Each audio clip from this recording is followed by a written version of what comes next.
Hello, my name is Ogunnubi. I am 10 years old and I love to play Ludo, Scrabble, chess, snakes and ladders, and I also like playing video games too. I love to sing too, and sometimes I like playing the piano.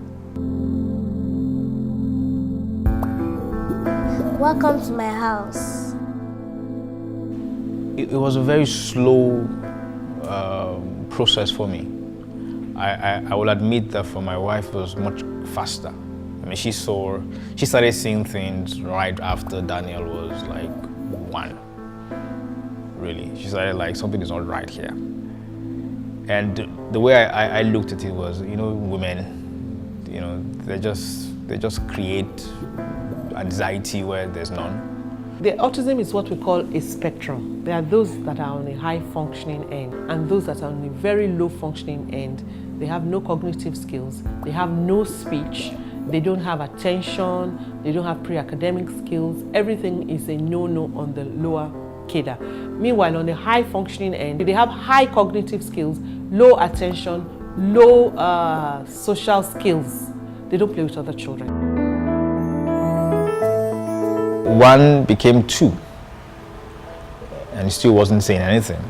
And he would throw tantrums, unnecessarily for nothing. It was just throw tantrums, and it was incredibly difficult to control. And at the age of 3, I guess that's where I hit my limit. That something really is wrong. I think we have a problem here. And we need to seek professional help. And then somebody, I don't know who, I can't remember who right now, introduced us to Mrs. Akonde of Patrick's Speech and Language Center.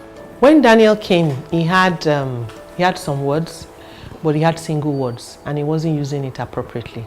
He had a terrible anger tantrums. When you don't let him have his way, he will throw a tantrum. But the beauty in it is that he loved to sing. Even though sometimes when you call his name, he appears like he's not hearing. We knew that he was hearing because he loved to sing. Jingle bells, jingle all the way. How much fun we used to ride in the one-horse open sleigh. So she said to us that, well, we could not be sure at that time what was wrong. So that we needed to do some extra test. And it was at that hospital that a doctor told us he's on the spectrum. Now, we didn't know what that meant. She interpreted it to us and told us that, yes, he's on the spectrum. He has to go to school normally. He has to be seen to be in regular school, because that interaction helps the child, the growth of the child. But that he also has to come to the center for his therapy. And that was quite challenging for us on many fronts. We had called the family together. The moment we were able to name the disorder, as ASD, Autism Spectrum Disorder, we called a family meeting. We called everybody together. We said, you know what, this is what we are dealing with. We need your support. Pray along with us. And they were like, fine, what do we need to do? Just tell us what we need to do. We said to them, you have to treat him as if he was normal. There are no medical treatments available for children with autism. It's all therapy. You start first with the behavior modification. It's the behavior modification that prepares the child for learning. That is, in behavior modification, you have the attention skills, you have the listening skills, then you also have the speech and language therapy, because one of the signs of autism is that the child is not talking. That's where we start from. He said his first word when he was 4.5 years old. And you can imagine the trauma of a parent to have a son and never said anything until he was 4.5 years old. He was almost 5. I remember that day that the mom called me from work, and he said his first word, and she said, and I said, what was it? He said he was running after his sister for something, whatever. And then he just shouted, "Give me." both of us just started crying on the phone. It's one of the most incredible experiences I've had.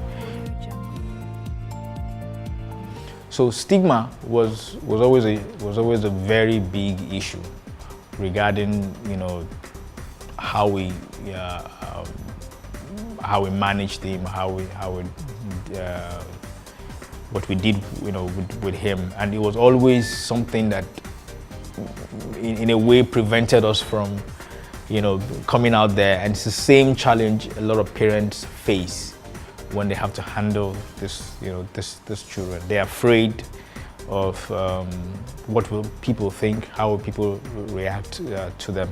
And the more we talk about this, the more awareness we create, and hopefully the more we can help not just the parents, but also we can encourage those who are not having these children as well to help those who are going through these experiences as well.